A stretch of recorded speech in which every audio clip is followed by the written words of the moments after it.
We're live, brother. How you doing, man? Hey, pretty good, man. Obviously it's a Monday. Ready to get on here, man, and try to get energized for the rest of the week. Got some information to put out. I know probably going to cover what's happening with the barbecue that's supposed to be happening probably, I think, 2 weeks from now, a little less than 2 weeks from now, and then some big basketball pickups. And then I think we want to talk about, how the roster, how the roster is going to be impacted from that 2019 football class. I don't want to talk about those things. So, really excited. Obviously, there's barbecue, I believe, on the 30th of July. A lot of big names. They just confirmed that an even bigger name in five-star Mario Bohr from Duncanville, Texas, is going to be attending that. Mike Roach put that out today on 247, but it's pretty lengthy list, man. You want to go through the list, Jeremy? Yeah, I definitely can. So, like you said, Amari Aubert, the defensive end from Duncanville, is coming. Harold Perkins, the linebacker out of Cypress Park. Bryce Anderson, again, that do-everything defensive back out of Beaumont Westbrook. Derek Brown, the edge out of Texarkana, Texas. Brian Allen Jr., the guy that's already committed out of Aledo, the safety. And then his younger brother, Jaden, the 2024 class is also coming. Ruben Owens, recent decommit from the 23 class, is attending the pool party and barbecue. Caleb Mitchell, a kid out of our alma mater, a defensive end out of DeSoto, is attending, along with Anthony Hill, a guy that we recently talked about during our Austin Jordan podcast. Anthony Hill's a dynamic linebacker, similar to Harold Perkins in the 2023 class. He'll be coming. The recent commit, Anthony Jones from Las Vegas, Nevada, will be there. Cam Dewberry. Again, we're talking linemen. We already have two linemen in this class, talking about Cole Hudson and Connor Robertson, a kid we did a recent interview with. But Cam Dewberry will be on campus as well. And then Will Stone, the kicker out of Austin Regents, who we have a scholarship for in this current class. And then I'll let you go down the remaining list. Yeah, so when you're looking at it, you got Jeremy Patton from Tanaha, Arnie Winfield from Louisville, and then Jalen Gilbo from Port Arthur Memorial. A couple of commits there. Jason Robertson, one of the Robinson brothers from that 2024 class. Those Jaden and Jason Robinson, one's a 25 and the other one's 24, man. But if you've seen these guys on film, they actually came in that elite day on an unofficial visit, I believe, to the University of Texas. That tells you what the Texas program thinks about those two guys. And then obviously Daniel Demery. Me and Jeremy had an opportunity to sit down and actually talk to Daniel Demery in a 7-on-7 there in Frisco there in the springtime. Real quiet gentleman, really nice. I can tell you, anytime he's done a video, he usually gets on YouTube and he turns around and he thanks that individual for giving him some spotlight. So really good. Big safety, man, big kid in the 23 class. And then Malik Muhammad, cornerback out of IMG Academy. I think all of IMG Academy's 22 class committed this last weekend. It seemed like I think they start going back to class. Obviously, it's a private school. A lot of those guys don't live there. And I think what they did is they started committing prior to having to come back to school. And then you got Harrison Pilot. He's an athlete out of Temple in the 23 class. And then Johnny Bowens from right down the street where I'm at is a defensive line from Commerce Judson in the 23 class. And just a big list of dudes, man. And it's from the 22, 23, and 24, hell, even 25 class. I think some names that we're probably going to be looking for leading up to that are probably Devin Campbell, obviously offensive line out of Arlington, and definitely Denver Harris. I think those two biggest names right now that I see that aren't on the list. To me, what are you trying to sell, man? What are you trying to do during this time there? And that's perfect. Like you said, you're gonna have to close on some of these 22 guys. Like you talked about the omissions of Devin Campbell. You talked about the omission of who'd you mention before? I'm sorry, I lost my train of thought. But Devin Campbell, Denver Harris is not on this list. And again, these are top 10 talents. So we haven't had them confirmed. I know we get all of our information from Mike Roach. I'm going to plug a show real quick. So Friday, we actually have Nick Harris from 247 coming on the show. Haven't confirmed the time yet, but Nick's going to come on Friday. So we get our information from those guys at 247. And so Devin Campbell's currently not on the list to come, and Denver Harris is not currently on the list to come. Would love to see those guys attend. But again, the purpose of this, like you said, is to close out that 22 class. If you could find a couple of these guys who are currently not committed but really interested in your school, and you could close them on the 30th of July before they go back to school, and begin their senior season, then that'd be awesome. And then, like you said, you're paving the way for those 23, 24. I did see in here that KD35 did say that Jonte Cook, the 23 wide receiver, is going to come. I know Mike said he was a maybe, but KD35, I am the best, said that Jonte Cook will be there. He's told him so. So that's great news on the Jonte Cook front. Yeah, big deal. You know, obviously he's out of our alma mater at DeSoto. He's probably one of the top wide receivers in that 23 class. You know, there's obviously some speculation here in some of the comments here talking about Jalen Gilbo, soon to decommit from Victor Santiago, training TCU, and now also A&M. Could happen anytime. I think it's felt like that for a while. I think there were two guys that were kind of really not sure where they were going to land at. That's one of them being in Jalen Gilbo, but the other one being Armani Whitfield. Probably, I think the first commit to Sarkisian happened in the national championship game. So we'll kind of see where it goes with that.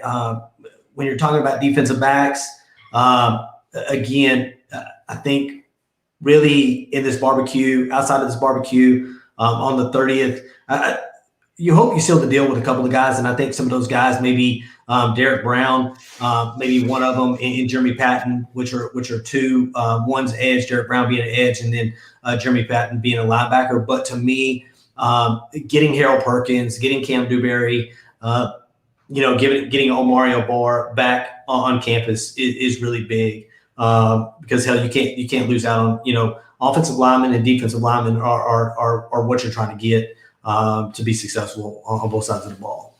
So.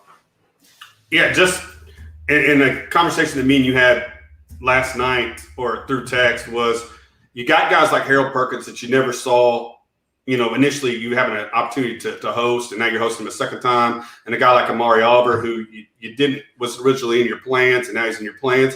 Would there ever be a time, and our defensive line, we have guys that are already committed to this class, but they're 3-star recruits. And I asked you last night, and we don't know the answer to this, but would there ever come a time when you got to tell the kid no because, again, you're holding a roster spot or a possible scholarship for a 5-star recruit? I think we're at this point with this 22 class is that, I think we're 12 guys in at this point.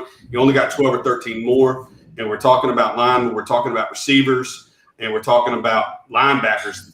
At this point, I think that they need to come on campus. But that's a gamble in recruiting that you have to take. That's one of those gambles that says, hey, you know what? I need to put all my eggs in one basket, and I need to go towards this guy. Unfortunately, I can't take. That's a gamble that you have to take because then you got to whip around, come back around. If you don't get your 5-star, you got to come back around. And what you don't want to do is what we used to call, in recruiting, is pissing in your pool. And it's once I pee in my pool, nobody else wants to get in your pool with you.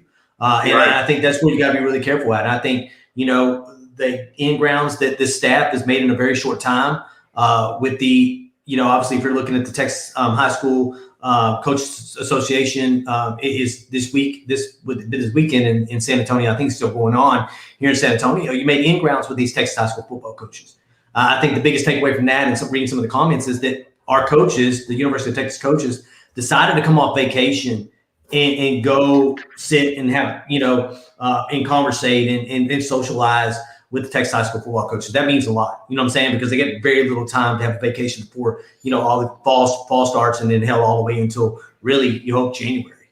So. Yeah, I totally agree. And guys like El Conquistador are talking about that it'd be hard to tell the recruit that you can no longer come to my school. But what I think the transfer portal, and I took a little note, I think what the transfer portal allows you to do is you see a whole lot of attrition coming back and forth. So that scholarship number, and again, I think Steve Sarkisian put this out this week in this conference, is he runs his recruitment and his roster like an NFL roster. And we've said that from the beginning that we thought it kind of looked like that they treat the transfer portal. And I tweeted this at Jeff Howe last night when he sent it out, was he treats the transfer portal similar to free agency, and he treats his recruiting classes similar to the draft, and he moves guys in and out based upon positions of need. And then how many championship football players do I have at each position? And that kind of would allow him to create his roster. But I think the transfer portal may allow you to bring what used to be 20 to 25 kids in per class, may allow you to bring 30 to 35 kids, knowing that you may lose 10 out of the transfer portal. I don't know how they do that, but that's got to be a player, I would think, in some of this. Yeah, I just want to put up a comment real quick, man, from Cody Phillips. He said, I think the fallouts from telling recruits no with those high schools is more costly than a bit of slightly better recruits. The recruit needs to be otherworldly good and fully committed to coming. Absolutely. To me, it would be one of these things. It's like a 3-star, a middle of the road 3-star, and you got a middle of the road 4-star. Let's not, I don't want to talk 3-star to 5-star. Middle of the road 3-star, middle of the road 4-star. To me, I have to have commitment from that player to say, hey, you know what? I don't even know how solid, verbals are. You know what I'm saying? Like a verbal to a coach. You know what I'm saying? Because you still have to question. If you're not willing to commit to me now, and you're just saying, hey, I'm a verbal until this date, I just you got to be really careful not continuing to recruit a position because you're trying to focus in on one person. Right. I think it's happened to Oklahoma a few times, man, at running back, and I think quarterback before. They thought they were all in on running back last year, and then last minute Alabama comes in and swoops them up, and you're almost stuck without a running back. They filled those positions in the transfer portal, but at the same time, you got to be really careful with just recruiting to one person. And you're not recruiting to one person, but a position of need. I wouldn't say that the individual, but a position of need. And again, if I can get a guy I think is perennial, let me use NFL terms, a perennial Pro Bowler, but it's just a starter, a guy that's going to go to the Pro Bowl and maybe all pro, then I got to look at that long term because he's going to fill a position of need. Probably he's going to get on the field as a freshman, and he's going to fill a gap for me probably through his freshman, sophomore, and junior year. Whereas, like you said, kind of with that Oklahoma situation, running back, yes, you lost out on your guy. Like the kid from Alito decided on the last day he was going to go to Alabama, and you lost him, but then you picked up the kid from Gray from Tennessee to fill that roster spot. Not always is that available, but at the same time, I think the transfer portal has allowed you more of that flexibility, I would say. Yeah, to me, again, I think that's the way it's going to work from this point on. It's what didn't you grab? You better hope that it's in the transfer portal, and then you go ahead and grab from the transfer portal. But you also have guys that are already at the college level. You know what I'm saying? Trying to develop a high school guy, 1 or 2 years. You get a guy that's been in a program in college, Division I program. They've gone through strength and conditioning program over an entire year. You're getting a body that's totally different than somebody you're getting out of high school. So we'll kind of see where it goes. Go ahead. Yeah, I'm gonna transition real quick, but David Gilbert asks, I've read that Sark is being more aggressive in his recruiting tactics. What does that mean to y'all? We talked about this, David. There's 166, last time I looked, it was 166 offers to the 2022 class. They will go to no stone unturned from coast to coast to get whatever 25 guys they feel are championship football players. And I don't know that we offered that many under the last two administrations. I want to say, did you say the committable offers to the last Herman class was, I think 60, and then you're talking about 100 more kids that they've analyzed and felt that could come into this program. So aggressive meaning I'm gonna watch their film and I'm gonna offer them, and then it's up to the kid to take that offer and come to school. It's. Cody Phillips brings up a good point, though. It's not just being aggressive it's offering, but also being available. To me, that's what it's about, being available as a coach. I think he said the other day he'll pick up the phone and call recruits. To me, that's what it's about. Is your head coach available to talk to these guys, man? Yes, they're going to work with the assistant coaches. That's who their number one point of contact is going to be, with the assistant coach. But he's all about relationships. He's all about relationships. He's all about relationship building. And I think that's what you get in when you're talking the difference between old regime and new regime is being approachable and willing to pick up the phone and call guys, or get on the Zoom and call guys, or be available if you need to get out there and touch one of these recruits, man, moving forward. So, all right. So you ready to jump on this next topic? Yeah, man. Let's talk about it. Obviously, some big ups on the basketball side of things. If you went back and looked at the early season, I think top 25 the CBS Sports put out, currently moved up another spot. They currently have Texas at number 2. The big reason is that we picked up, a transfer out of Minnesota. Am I correct, Jeremy? Carr. Marcus Carr. Yeah, Marcus Carr. I kind of told Clint when we broke down the show and what we're going to talk about tonight is that when I went back after we lost that first round game against Abilene Christian, and we decided that we needed to go another direction from Shaka Smart. And you saw the likes of Jericho Sims, Kai Jones, Greg Brown, and Matt Coleman leaving the university, and then Donovan Williams transferring out. I was like, we don't have anybody to start a basketball team with. And then in 3 months, Chris Beard has transformed this roster, like Clint just described, into the preseason number 2 basketball team in the country with 7 transfers, a top 40 kid, Jalen Tyson, from high school, and then keeping guys like Jace Febris, Brock Cunningham, and Andrew Jones, and Courtney Ramey. So 4 guys that came over from the last group, and then one of them may start at this point. And the other 3 are probably going to come off the bench. The depth of this roster, we talked about it with Steven from Fanatic Perspective the other day, is unbelievable. And Lando hit the nail on the head. We haven't even talked about Arterio Morris, who's a high 4-star, 5-star recruit, and his teammate is a top 10 player in the country, Keontae George. So this program has taken a complete overhaul in the last 4 months. And from what I understand, the guys that you're going to have 5 or 6 guys leave, but the guys that he's looking to bring in, you're talking about George, you're talking about Arterio Morris, you're talking about Kijani Wright. These kids that they're bringing in are top flight kids into this program. This basketball program is on fire, and I can't say that well enough. Yeah, I think the biggest thing for me is you're bringing in guys, man, that never played together. And when you go back and look at Gonzaga, you look at the Baylor program, you look at these programs it was funny because I was talking to a friend of mine during basketball season as a Duke fan, and I was like, damn, what happened to Duke, man? They've fallen off and so on and so forth. He said that one and done stuff has kind of gone away. You know what I'm saying? He says these teams that do really good in the tournament over time are guys that have been in a program for a long time. And I know these guys have been successful at their own schools in different, obviously in different conferences.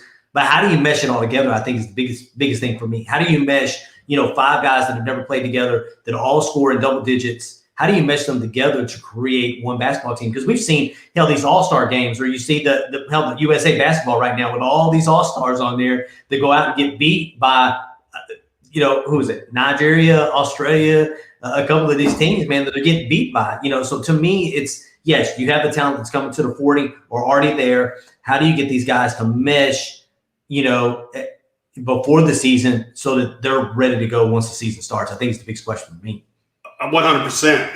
And I would worry about it if I didn't see him do this before. But he did this at Tech.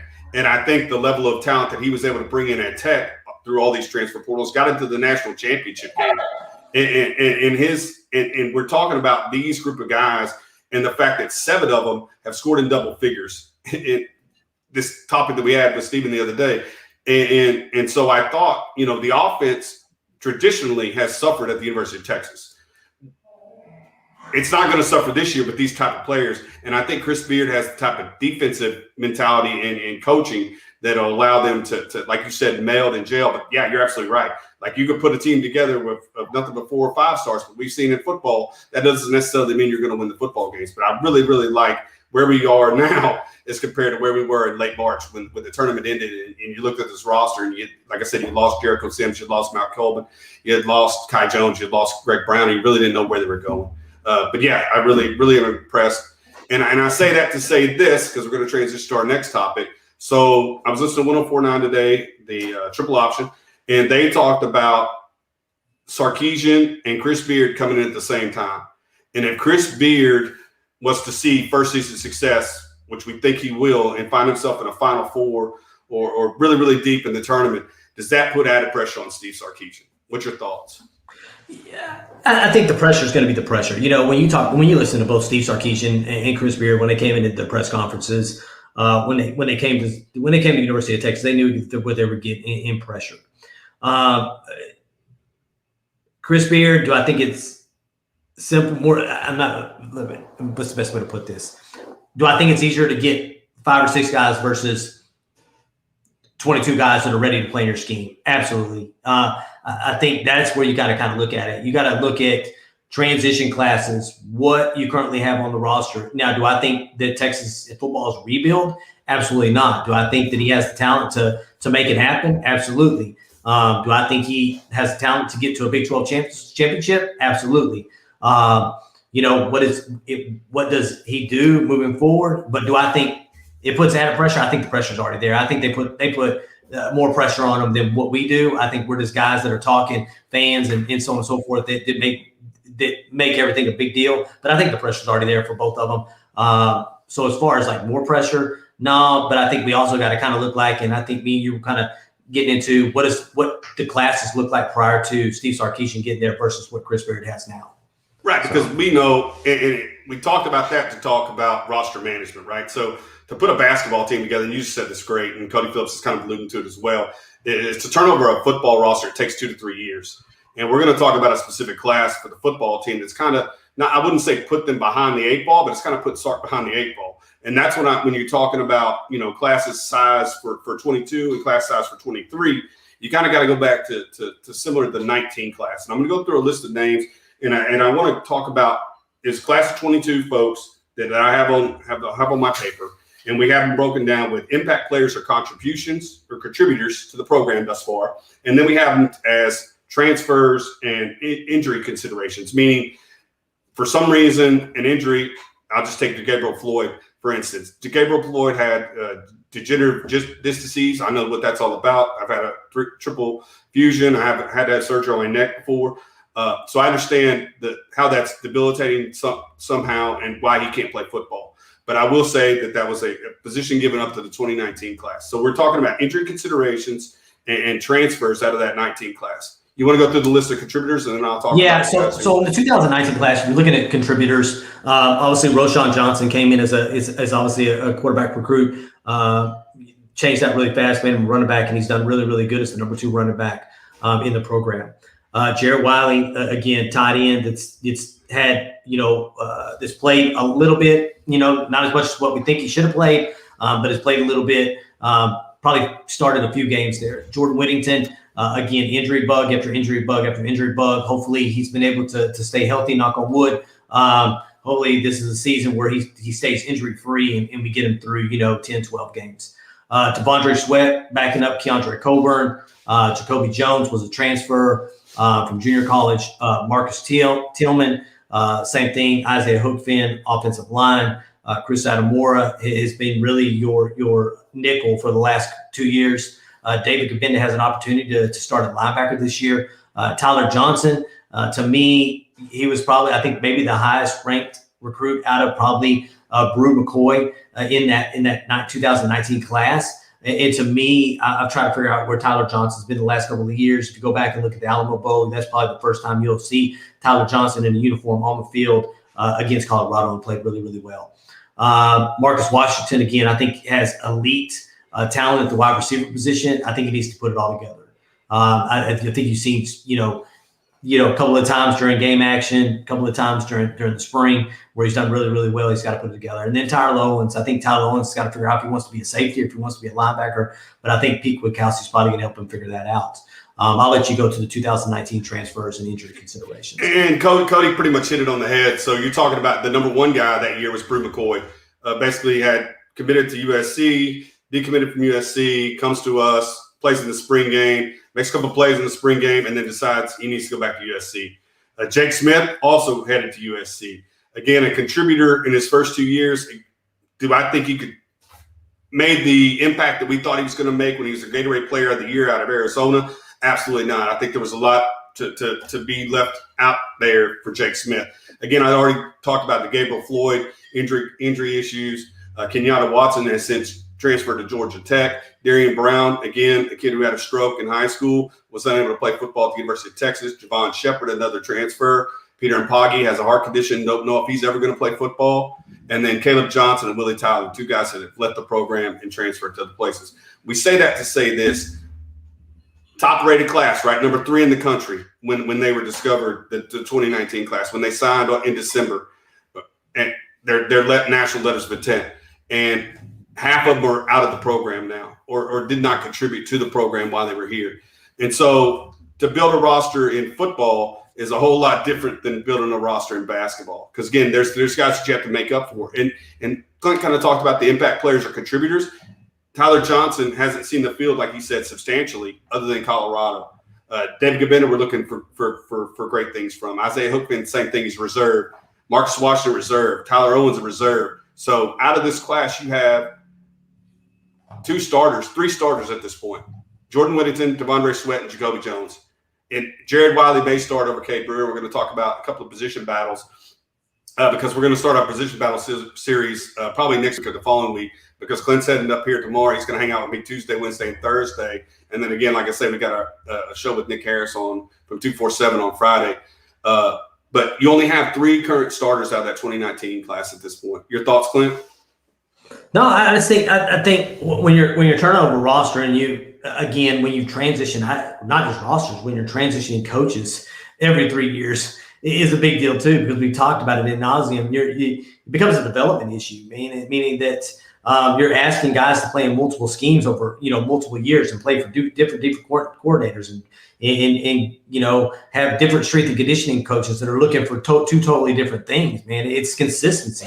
We have to have consistency, man. We got to get a coach in here that's going to be here, 3 years to get hit. Really, it's 3 years for a coach to be expected to do something with their roster, right? You got to give them 3 years of recruiting classes. To me, we need to have a coach in here 6 years, has multiple recruiting classes. And to me, when Steve Sarkisian said what he did to the Texas high school football coach last night, he wants to retire here. He means that. I want to retire here. And the only way I do that is that we're all successful. You know what I'm saying? If I have really good relationships with the Texas high school football coaches, that's going to allow me to retire at the University of Texas. He truly means that. And it's a big deal, man. I know that Glenn Keller asked a question here. I think, let me go back up here. Do y'all think Coburn was just plaguing Christian Jones, or is he actually killing him in practice? I think Christian Jones, man, if he's there in practice doing his thing as big as what he is, and Keandre Coburn was giving him props, I'm pretty sure that just like he gave Cart props saying he's the nastiest deep offensive lineman on the team, I think they truly believe that, man. And you got to think about it. This offensive line is probably going to go against one of the best defensive lines they're going to see in the Big 12. So I don't think he's just going to shout out one of those guys if he really doesn't mean that this guy's giving him a hard time in practice. I think that's what they're seeing from each other. And I kind of talked about this the other day when we had Stephen on from Fanatic Perspective when we talked about Christian Jones and we talked about the fact that we had bought Kyle Flood's 45. No, it was actually Connor Robertson's interview that we had purchased Kyle Flood's 45 segment. How he utilizes linemen in his scheme, basically, is what we were looking to get. And out of all the kids, the Texas film that he had, he loved showing Christian Jones the most. So if you guys get an opportunity to go out there and check out that or purchase that film, please go do that. It's a lot of Alabama players doing great things, but when he came to Texas film, he was always highlighting Christian Jones. So Clint said it after we watched it. He's like, man, I don't know what Kyle Flood thinks about any other lineman, but I know he really likes Christian Jones. So yeah, I think that's a real deal. Yeah, it's size, man. If you go back and look at what Kyle Flood wants, he wants big dudes. He wants big dudes. I think if he probably have an average weight somewhere on the offensive line, you're probably looking at between 320 and 330 pounds as an average on that offensive line, man. They want to lean on guys, man, and lean. But at the same time, you want to have some obviously left tackles that can protect the passer as well. Real quick, if you'll plot Glenn Keller's last comment, to be fair, they raved about Thornton during spring, and no one saw any flashes from him during the spring game. That's, again, addition by subtraction. If the offense is doing well, the defense is not. Guess who was going up against him? Christian Jones. Yeah. And I think, again, and the question was, I think – Go ahead. No, and I think that's what we thought about going into the spring game. If the offense loses, then it's then the offense looks really, really bad. If the offense does what they want to the defense, it's going to look really bad. But if you go out there and look at it, I don't put anything honestly on the spring game because it was so vanilla. And I think somebody was just asking us about Thompson's film from the spring game. That's not the same. Those plays are not going to be the same play calls that you're going to see in game from Steve Sarkisian come September. It's not going to be the same Thompson or Card, whoever starts. And again, with the spring game, you're going to, like with every position, you're going to be able to get in a rhythm, right? Because you're not coming off the field and Hudson Card's going in for drives at a time. So you're able to gather a rhythm. So like Clint said, for one side of the ball to win, the other has to lose. And you just want them to be used to getting coached by Kyle Flood, Steve Sarkisian, For the new coaches that are there, Jeff Banks, just have a game day experience with those guys and see what that's like. That's really what the spring game's about. Is, hey, what time do we meet for this? What time do we stretch? What time do we walk out for this? Who lines up on this 40 versus that 40? Where do we set ourselves on game day? More than, you get, like I said, you're getting repetitions, but at the same time, it's vanilla repetitions. Yeah, to me, University of Louisiana is going to be able to tell you it all, man. I think I got 20 out of 22 starters coming back from a team that beat Iowa State last year in their first non-con game. You got to be prepared, man. You got to be prepared, and it's going to be a good one. And to me, that's the way you want it. Let's come out. Let's see where this team is against University of Louisiana, and then turn around and have to go play Arkansas at night, man, away from home, man. To me, that's what's gonna do it, man. You come home to Rice, and then from Rice you have TCU, and then TCU got Oklahoma, and hey, one game at a time, man. But I just think that there's a difference between Pete Kwiatkowski is here for a reason, man. I think, and again, I'm always going to go back to the defense, man. He's a hell of a defensive guy. But I was going to say something a while ago. We're all about educating ourselves all the time, man. We'll go out, we'll go watch, film, or we'll go watch, YouTube videos. There's some really, really good ones out there, man. Steve Sarkisian's, I think, got 2 YouTube videos out there now. I think the last one may be from, it sounds like more like probably a high school. I think a high school, Texas High School Association. He was doing some offensive stuff on that. And then, like Jeremy said, that Kyle Flood video that he did for some really college coaches, because I think the University of Minnesota's offensive line coach was in there listening to Kyle Flood, asking Kyle Flood questions about his offensive line and what to do. So it actually had some college football coaches in there, man, trying to get some tips from Kyle Flood. Again, it's getting really close. Me and Jeremy are going to talk probably position battles here within the next week, probably starting this weekend. I think we've kind of picked out there's 3 really big position battles moving forward. And then get ready to do, I guess, our, predictions. That's what I'm ready for. Honestly, I think I'm ready to do a prediction show tomorrow, but I think I need to get ready to kind of go through the fall and kind of see where the injuries are and where the 2 deep stands and so on and so forth before we do it. But I'm definitely excited, man, because yes, I think Scott's looking for this team. So the 3 that we want to highlight initially are Kerstetter versus Jones versus Carrick. There's 2 tackle spots on this football team. Who gets the 2 spots? Somebody, a really good football player in our mind, is going to sit on the bench, and that's a luxury sometimes, that you have that swing tackle that can go both right and left if Kerstetter, Jones, or Kirk was to go down. So that's our first position battle that we want to leave you with. And then the second one is Brewer versus Wiley. Again, Cade Brewer brings a ton of experience. I know we feel a lot more comfortable with his ability to block, but he just doesn't have that playmaking ability that a Jared Wiley does. As you get further down the depth chart, I think there's playmakers there. And then Worthy versus Whittington. You have I think folks are talking about Troy O'Meara on here. Folks understand what Josh Moore brings to the program. We've seen Jordan Whittington, as Steven said it the other day, has moved from position to position to position, moved from running back to H. And we're seeing great things come out of camp about Xavier Worthy. So to me, it's Kerstetter, Jones, and Carrick who gets a spot, Brewer versus Wiley, and then their skill set and what means the most to this coaching staff, and then Worthy versus Whittington. Your thoughts? No, that's it, man. I was kind of just reading these comments down here, and I don't think I'm going back to this University of Louisiana. I don't think this coaching staff's mindset is the same as the last coaching staff. So put your foot on the gas, try to put up as many points as you can, be aggressive on defense, and then hopefully by the 4th quarter in some of these games, these non-conference games, you allow your non-starters to come in, your 3D come in and play, and your backup quarterbacks to play. That's the way I look at it. I just don't see them. He said we're going to come out and be excellent every play against every team, regardless of who that team is. And I think that's the way you got to play it. You can't get up for the good ones, and then all of a sudden try to play at the same level of the ones that you should be on a talent stand base, right? Obviously, schemes are involved and coaches are involved and how you get coached and calling the right plays and all that stuff. But at the end of the day, you shouldn't treat those teams that you have more talent than less than what they are, less than what they are. You kind of put yourself in a predicament where you only win by 3 instead of 3 touchdowns, like Jeremy said before. And I was listening to, again, I'll credit Triple Option with this. They called it the red package at Alabama. Tom Herman had a bad habit of saying, you're an X receiver, you're a Z receiver, you're an H receiver. At Alabama, Steve Sarkisian had the red package. He didn't care what Jerry Jeudy was. He didn't care what Devontae Smith was. He didn't care what Jalen Waddle was. And he didn't care who was the last guy.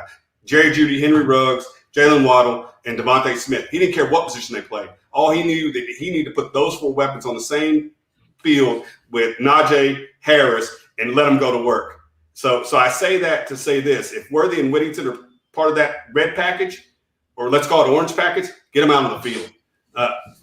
Positionless football, right? Let my weapons be weapons. Yeah, it's cool, man.